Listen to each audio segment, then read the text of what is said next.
UK ഒരുപാട് students എടുത്തു ചാടി പോയിട്ട് അവിടെ ട്രാപ്പ് ആവും. ഇപ്പോൾ മേ ബി കണ്ടിട്ടുണ്ടാവുമായിരിക്കും, ഒരു സ്റ്റുഡൻസ് ജോബ് കിട്ടുന്നില്ല, ജോലിയില്ല, പാർട്ട് ടൈം ജോബില്ല, യൂണിവേഴ്സിറ്റി ഫേക്ക് ആണ്, അഫിലിയേഷൻ ഇല്ല, ഇങ്ങനെ കുറേ റീസൺസ് കൊണ്ട് സ്റ്റുഡൻസ് ട്രാപ്പ് ആവുന്നുണ്ട്.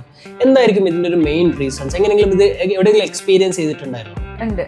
മെയിൻ റീസൺ ഇപ്പം തന്നെ ഹസ്നു പറഞ്ഞു കഴിഞ്ഞു. അഫിലിയേഷൻ ഇല്ലാത്തൊരു യൂണിവേഴ്സിറ്റി പോയിട്ട് നമുക്ക് അഫിലിയേഷൻ ഇല്ലാത്തൊരു ഡിഗ്രി കിട്ടിയിട്ട് നമ്മൾ എന്ത് ചെയ്യാനാണ്?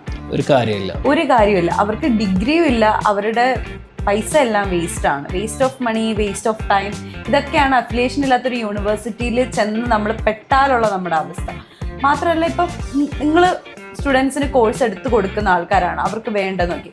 ചില ആൾക്കാർക്കൊന്നും അറിയില്ല, അവർക്ക് എന്താണ് വേണ്ടതെന്ന് അറിയില്ല. അപ്പം അവിടെ പലരും പറയുന്നത് ഞാൻ കേട്ടിട്ടുണ്ട്, സ്റ്റുഡൻസ് എന്ന് പറഞ്ഞ് വരുന്ന ആൾക്കാർ 35-40 വയസ്സുള്ള ചേട്ടന്മാർ സ്റ്റുഡൻസ് ആണെന്നും പറഞ്ഞ് വരുന്ന, അവരുടെ എയിം പഠിച്ച് ജോലി വാങ്ങുക അതല്ല. അവർക്ക് അവിടെ ഒരു ലൈവ്ലിഹുഡ് ഉണ്ടാക്കി എങ്ങനെയെങ്കിലും എടുക്കുക. അതൊക്കെ കൊണ്ടാണ് അവിടുത്തെ ഗവൺമെൻറ് ഇപ്പം നമ്മളോടും എതിർത്ത് നിൽക്കുന്ന ഒരു റീസൺ അതാണ്. പക്ഷേ സ്റ്റുഡൻസ് എന്ന് പറഞ്ഞാൽ അവർക്കൊരു എയിം വേണം, അവർക്ക് ഇന്ന കോഴ്സ് പഠിച്ച് ഇന്നതാകണം, അല്ലെങ്കിൽ എൻ്റെ പ്രൊഫഷൻ ഇതാവണം എന്നുള്ളൊരു ഐഡിയ വേണം. ഇപ്പം നഴ്സിംഗ് പഠിച്ചാൽ നഴ്സ് ആവണം, എനിക്ക് എൻ്റെ പ്രൊഫഷൻ നഴ്സ് ആയിരിക്കണം എന്നുള്ളൊരു ഐഡിയ ഉള്ള ആൾക്കാർ പിന്നെ കൂടുതൽ കിടന്ന് ചെകഞ്ഞ് അങ്ങനെ കൺഫ്യൂസ്ഡ് ആവത്തില്ല. അവർ NMC രജിസ്റ്റേർഡ് ആയിട്ടുള്ളൊരു യൂണിവേഴ്സിറ്റിയിൽ ജോയിൻ ചെയ്യുക എന്നുള്ളതാണ് അവർക്ക് ചെയ്യാൻ പറ്റുന്നത്.